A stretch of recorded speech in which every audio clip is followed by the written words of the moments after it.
every vision is greater than the visionary. For your vision to be transferable, for your vision to be applicable, for your vision to be adaptable, it must be transgenerational. A real leader leads the people from an overflow of his own character and life.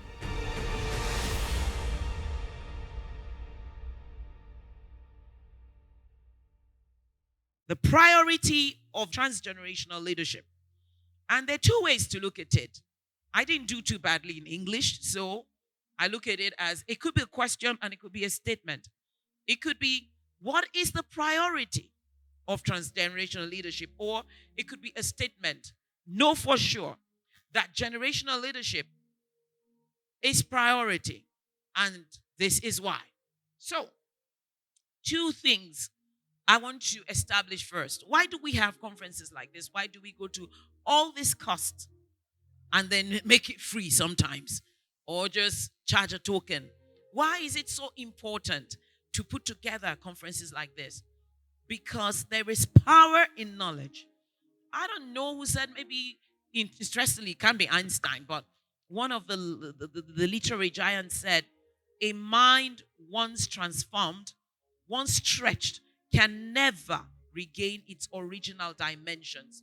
Once you stretch your mind, you can never unhear what you've heard. You can never. 20% of what we remember is what we hear. The other 80 is what we see. And we'll come to that. So at least you are taking care of a good 20%. So take notes. Revisit and revisit.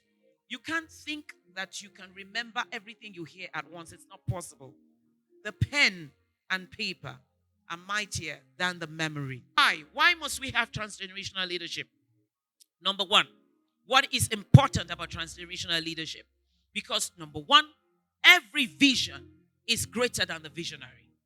Every vision is greater than the visionary. It does not matter what kind of vision you have, right? If it's a vision worth its salt, it must be greater than you. Point one. Point two, if it is greater than you, it follows then that it will outlive you. It must outlive you if it's going to be greater than you. Those who became the founding fathers of America are long gone. They are long gone. We remember Benjamin Franklin. These are polymaths, multi-talented men. Thomas Jefferson. They are long gone, but America continues to survive in one form or the other after they're gone, years, centuries after, because their vision outlived them. Mohandas Gandhi is gone, but his non-violence, his legacy, his ideology outlives him. We are born men. Some take on a mandate, and then the mandate becomes a movement. And then when you get maybe upset with the movement and think, oh, it's too much, maybe the government comes against the movement, maybe conspiracies come against the movement, and then you even go as far as to assassinate the leader of the movement. The movement, if it's strong enough, if there's a transgenerational intent behind the movement only translates or transmits or metamorphoses to an ideology. Which means if you are aware of the transgenerational nature of your mandate, it cannot be killed. When they kill you, they only liberate that vision to become an ideology. An ideology that Gandhi can start, then he can die. And Martin Luther King will look at it and say, I can do that. I can do it exactly that same way. That is transgenerational leadership. Birthed in India, in the bosom of a frail Indian man. Put into action in Alabama, in Tennessee, decades after, by yet another. If it remained a vision, if it remained just a mandate, if it did not become ideology.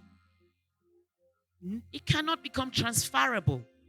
For your vision to be transferable, can you write that down? Transferable. For your vision to be applicable, for your vision to be adaptable, it must be transgenerational. Transgenerational leadership is priority because you must realize that your leadership, your legacy is not for just this generation. Other generations, if it is worth it at all, other generations must benefit from it. Which is why we do things like write books. Which is why we begin to institutionalize the things that we do. So if we say that a vision must be transgenerational, what do we do to make sure that our legacy is actually transcends our generation? When I looked around, I began to be interested in leadership very, very early as a young African woman or girl. I was a girl. I was actually a child when I began to wonder why my own country is full of such resourceful people. It's so loaded with every kind of resource you can think about. Honestly, we're talking natural resources, and the greatest natural resource of any African country is actually the people. The human resources of every African country, they're actually the people. I said when I was being made the new African Businesswoman of the Year years ago, I said until our leaders in Africa begin to recognize and know, acknowledge, it dawns on them that the real natural resources of Africa, it's not the cobalt, it's not the diamonds, it's not the gold, it's not the petroleum. It is the human resources of Africa. And we begin to concentrate on developing the human resources. Till then, Africa will never really fulfill its true potential. So, if we know, how come then the great leaders of Africa have come, they've gone, and the continent has become like this? There's so many. We can say Kwame Nkrumah in Ghana. We say Obafemi Awolowo in Nigeria. We say South Africa, Nelson Mandela. How long has it been that Mandela died and South Africa is what it is today? We say even the founding fathers of America, or we go to Theodore Roosevelt, or we talk about John Kennedy. What happened? I don't want to go for anybody's jugular, and I do not want to step on anybody's toes. You know what I'm saying? What then happens? What happens? There is a lack of continuity. We have star leaders who come and we write books about them. We have the Mandela effect. We have books reading about their styles of leadership. And then they die and it is gone. Without legacy, without transgenerational leadership, we will keep having solo acts who come and stun all of us. But when you stun all of us and you move through life like that comet, like Hurley's comet, and then you are gone. What do we do when you are gone? What happens to your vision? So actually we have leaders, even at the best, who are like movie stars if there is no continuity. One man shows all over. What can we do? What is the solution? How come we have these great leaders that we all come around and celebrate and then they're gone and it's done? And the entire system, be it America, be it the UK.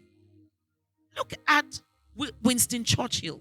Such a great wartime leader. He was good for the time of war. And then look at what we slid into. In fact, leadership, let's take this as a discussion, please. I mean, the wordsmiths are coming later after me. I don't consider myself much of a speaker. We speak heart to heart. I reach your heart, and then you tell me the way you feel. And then you remember what I said. I'm not even trying to sound okay. You see, we look at Winston Churchill, and then we wonder, how did we slide into COVID gate? From a country that produced Winston Churchill. How did we slide into COVID gate? When did leadership get split into roles and character? It's gotten to the point That we stopped expecting the leader to be that role model. And we're saying, please just show up. I work on Monday morning and do your work already. Because we know that your character is not going to be much that we can follow. In one word, we realize that you have no character. Therefore, just do your work. We are freeing you from every responsibility of being a role model. Please, can you pause and think about that? When did we begin to have leaders that we said, we know you have no character and we don't expect character from you. Therefore, do anything you like on your private time. Leadership has now become a job. Can we write that down? Leadership is not a job. Leadership at the highest is vested in the person. The leader is the same person in the dark as he is in the light. When there are no television cameras on the leader, a real leader is the same person he is when the paparazzi are all over him. But at this point, it has become, we have such an abysmal lack of leadership. A leader is a role model. A true leader is a role model that you can safely ask your daughters and sons to follow. In the dark as in the light.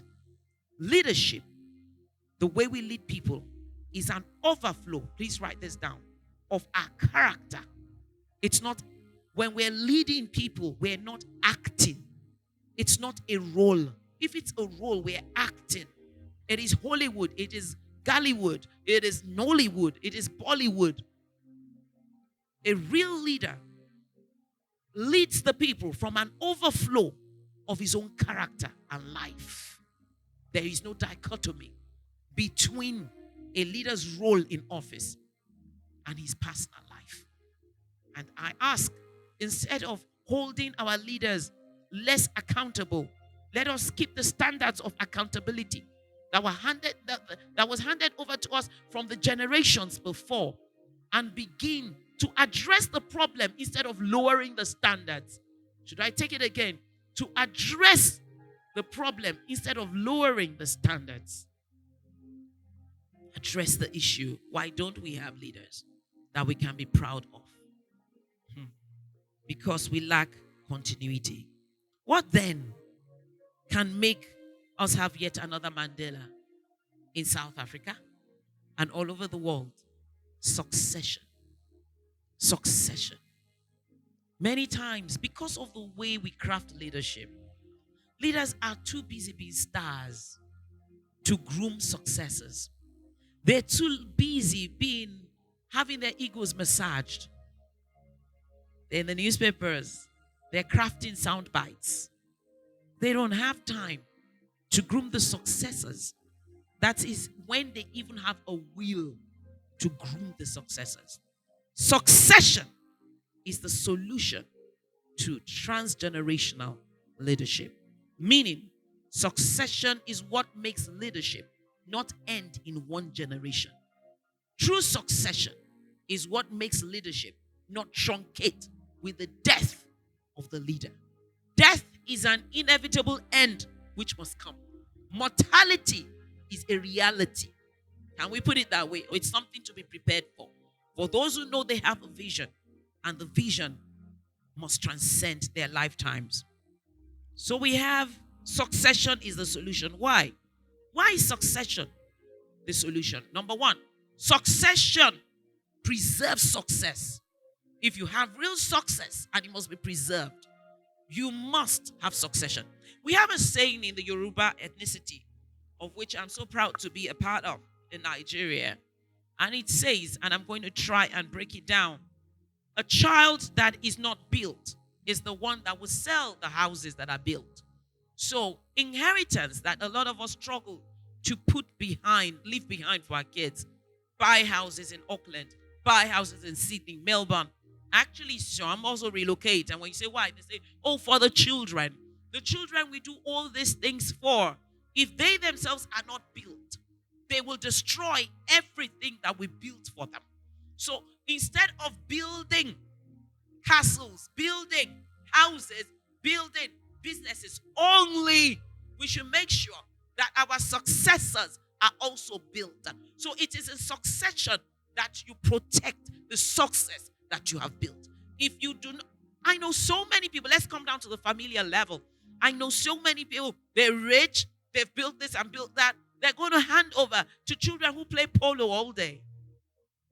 Yeah, they play polo. At this time, everybody should be working. They're on the boat.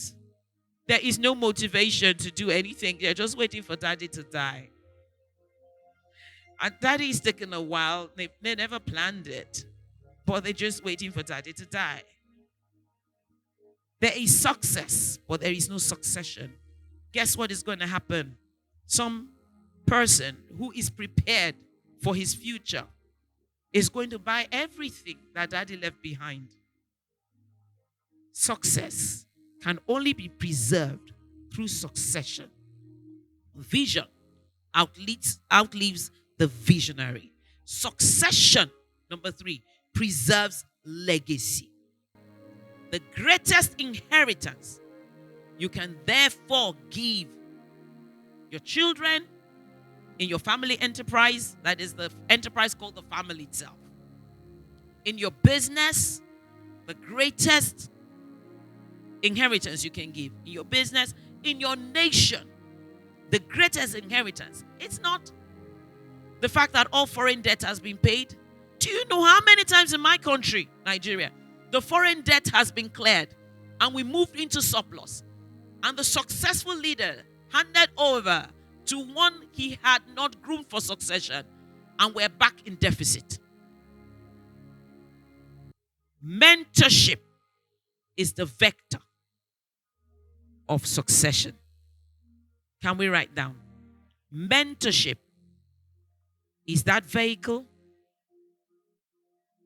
is that method, is that technology of the translation of one person's vision, character, values, principles, decision-making abilities to the next generation.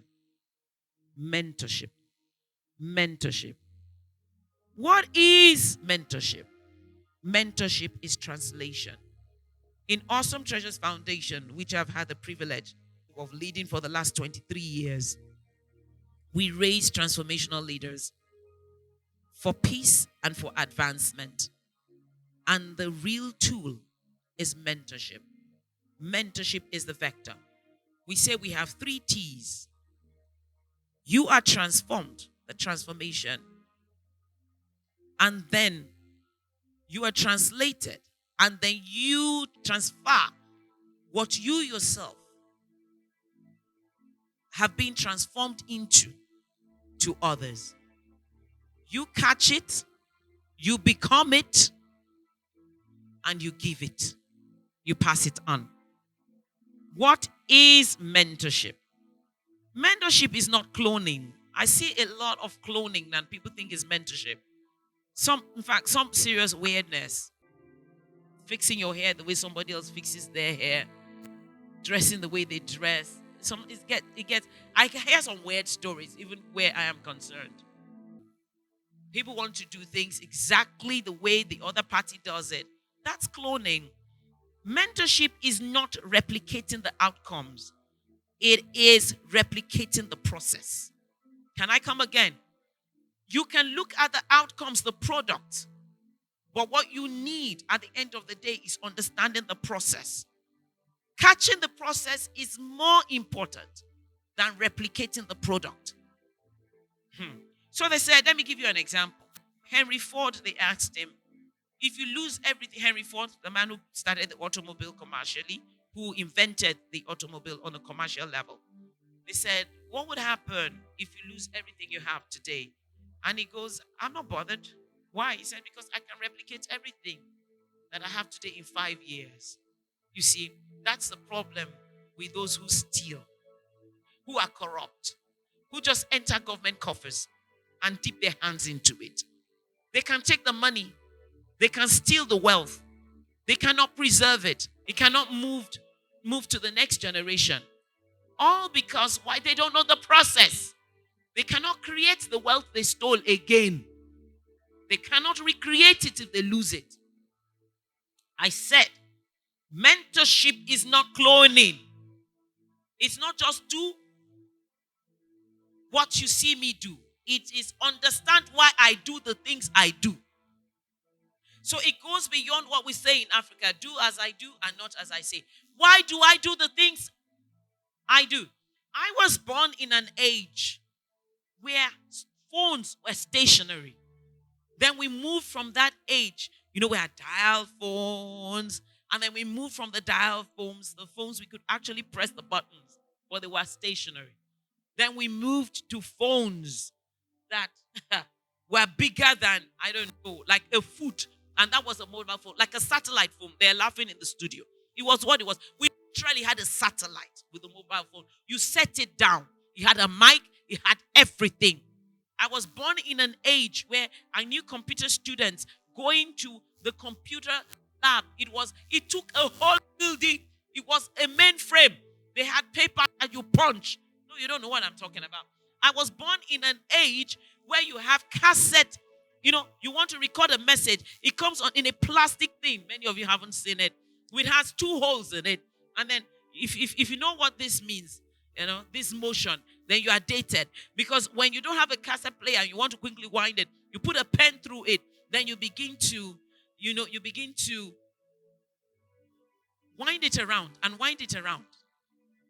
And that is it. But now in this age, this same generation, we have everything that was on that, in that mainframe building, fit into this phone. This phone is more powerful than what that mainframe had. What am I saying? We're living in such a dynamic age, so dynamic, that you cannot say somebody should do what I do, because things are changing so fast. I knew a time when people queue up to make phone calls to people who are abroad. Now that sounds odd to you, but they actually would queue. They would queue, they would pay. After the pay, it would be your turn. You could wait 20, 30 minutes, sometimes 2 hours, to get to talk to someone abroad who is also somewhere queuing to talk to you. Now you dial here. So you cannot say to your mentee, oh, go queue up at the government agency and we will talk later. At 8 p.m., I will be at Telecoms building in London. You will be at your own Telecoms building. We'll place a call through an operator. They will connect us and we'll talk. No. You leave the principle that we need to talk. You cannot just say, do as I do. Am I making a point? Good. So, replicating your process.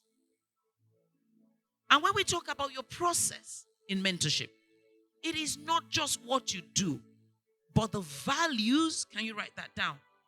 The principles. Can you write that down? The decision-making and analytical process that brings you even into that process and into the outcomes that you come into. Mandela said, because Mandela had a mentor, he said his own mentor was his father. You had to know that he learned that from somewhere. His father was a tribal leader. So he would take Mandela with him to the meetings. And the first thing Mandela said was that the first thing they did was that he noticed that they all sat together in a circle. Every tribal leader, they sat in a circle. Come with me, I'm going somewhere. 2, his father spoke last. What I learned from those 2 things. Number 1, they sat in a circle. There was no head to the table. So there was no person who was considered weightier than the other. That's number 1. Number 2, there was nobody whose input was considered weightier than the other. Everybody was important. Making it clear straight away that I expect to hear from you. I tell my people when we're meeting that if you don't say anything different from what I have said, then you are not needed in this meeting. So that was clear from Mandela's father's principles. You could see that. 3, I want to hear from you, and we are one. It is a circle. We are one. It is a circle. We are one. We're united. There's no break in the circle.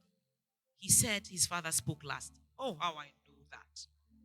Most of us leaders are, look, when we speak, it's like, that's it. It's not intentional. It comes with the authority of the terrain. You speak that way. So the problem is when you finish speaking, most people don't feel like speaking. I'm saying that to the leaders. You're in the boardroom, you sit at the head of the table. Your table is not circular, that's fine. It's rectangular, that's okay. But when you speak, you notice that there's a silence in the room. Nobody wants to be the one that comes against you when you've spoken. So he saw that his father always spoke last. What that meant is that you got the chance to say whatever you wanted to say, even if you thought it sounded stupid because the leader had not spoken yet. So there was no verdict. Mandela had a mentor, but not what he said. Note, note what mentorship is. He did not say that my father came back from tribal meetings and told me that this is what he did. He did not say my father wrote a book with 5 points on what I do. 5 points to holding tribal meetings. Are you listening? He did not say my father had Saturday meetings in which he briefed me on what to do. He said, I went with my father. I went with my father. Mentorship is caught rather than taught. A lot of mentorship is caught rather than taught. We can't teach mentorship. Mentorship is not coaching. There's a place for coaching. Coaching brings out the best that you already have in you. A mentor gives you what you don't have. Why? They have been where you have not been. They have climbed the mountain and looked over the hills and they see the horizon. But beyond that, they've walked in the future that you want. Should I say it again? Your mentor has walked in the future that you desire. I see a lot of people trying to be mentored by people who have not done what they want to do. I will raise you and make you an entrepreneur. Are you an entrepreneur? Yourself. Is your entrepreneurship beyond this thing you're doing? What do you know about the business that I do? Mentorship is caught rather than taught. A mentor gives you what you don't have. A coach brings out the best in you. I always compare mentorship to a travelator. So I travel a bit and I'm at an airport and I always watch the strong man decide not to take the travelator because they're strong and there are too many of you weak people on the travelator. So they set off and begin to walk fast by my side. I'm not maybe strong, but I'm not stupid. So I get on the travelator and I walk at a fast pace. I have tried this all the time. Never does a strong man get to the destination before me. A mentor is like a travelator, a moving sidewalk wherever you're tuning in from.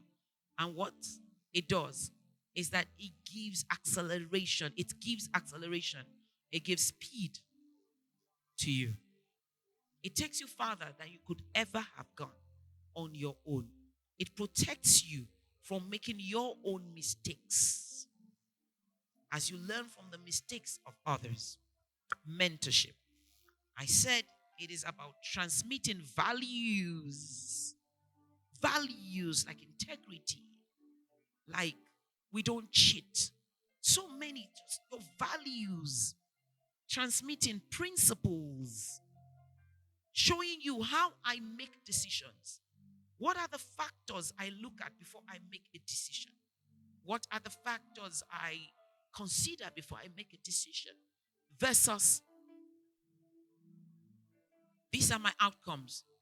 Replicate my outcomes. Why do I do the things that I do? What are the principles that make me do the things that I do? Mentorship. If mentorship is the key, Why don't we have more African leaders, world leaders in America, in Europe, in Russia, mentoring? Why don't we have mentoring being a successful way of life so that we have succession? Why not? Because it takes a courageous leader to prepare a successor who is more successful than he is. I'll take it again. It takes a courageous leader to prepare a successor who is more successful than he is. For some reason, okay, I have a lot of mentees who are psychiatrists, and I've become their psychiatrist and their psychologist. I'm actually very interested in why people do the things they do in human behavior. And I look and I see one of the things people never ever do, or never understand, is their own insecurity. I've known a lot of insecure people tell me how confident they are. And the more they say, I'm not insecure, the more I see they really are insecure. They're really insecure. If you feel a need to defend yourself, if you feel a need to justify yourself, if you feel a need to be right, if you feel a need to be acknowledged as right, if you feel a need to be seen to be right, it's not just enough that you've done the right thing, but you need to be seen to be right. We're looking at levels of insecurity. To be fair, disclaimer, a lot of security does come with age. A lot of it also has to do with background. I was having a lively discussion with my 20-something-year-old son last Christmas. And then during the discussion, he was making his point. I made mine. And I said, you know what? It's okay. I don't need to be right. And then he goes, Mom, because he's a bit like me, we psychoanalyzing. He said, Mom, you know that comes with age. I said, oh, does it? I said, you know, I don't care if you say I'm right or not. I really don't care anymore. I said, in my 20s, it mattered to me that you had to agree I was right. Now I don't care anymore. Say I'm wrong. Say I'm right. You're going to find out later that I'm right anyway. He said, oh, Mom, that comes with age. That psychologically it has been proven that in your 20s and your 30s, because you want to assert your individuality, it is very key that you make a point that you are right and you be acknowledged as right. But as you grow older, you lose that desire. Hello? You lose that desire if you spend your years growing in the right direction. The only thing that grows with time is age. If you do not invest your life in the right things, you could be 60 and be thinking like a 20-year-old. Chronological age does not make for wisdom. Should I say it again? I am 50, I am 60, does not necessarily confer upon you the wisdom of a 60 or 70-year-old. I know a lot of boys trapped in a 70-year-old body. And I need to put this in place very quickly. And I hope the psychiatrists, the neuroscientists, and and people in that field will understand what I'm saying. And I will try and break it down so all of us understand. Many of the issues we have in leadership with insecurity, it is too late by the time it's election time to fix these things. Why?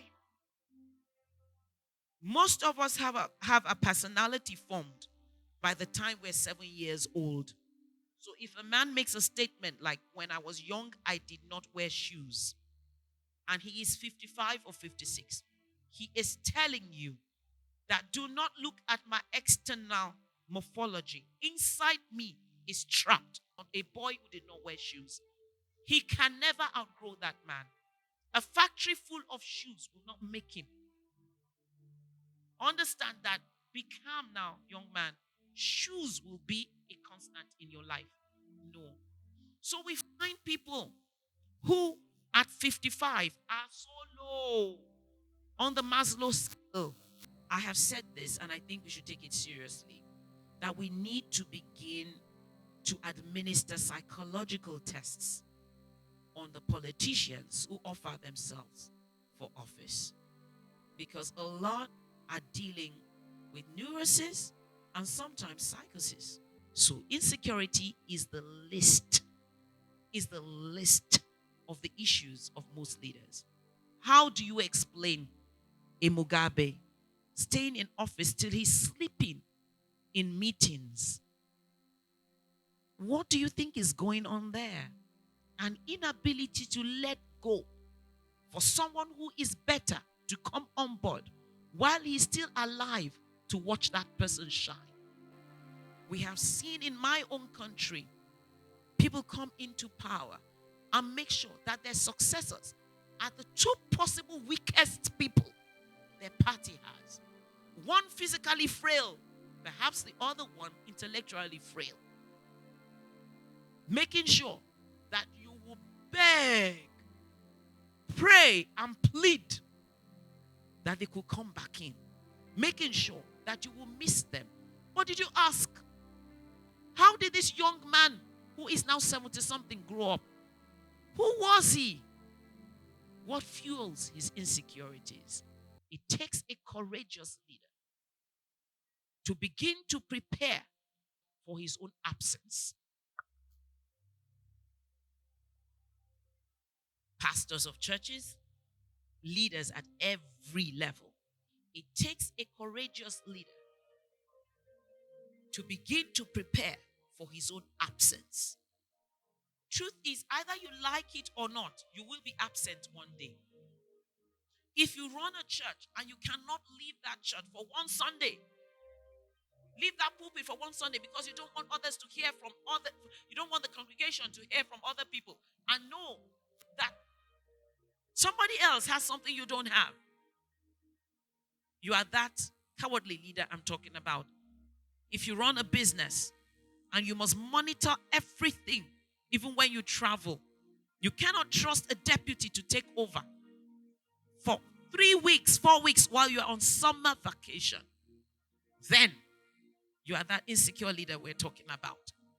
A courageous leader frees others to be leaders. A courageous leader who is mentoring people, the next generation, to be greater than he is. He provides opportunities for others. You don't get it. Actually creates the platform for others.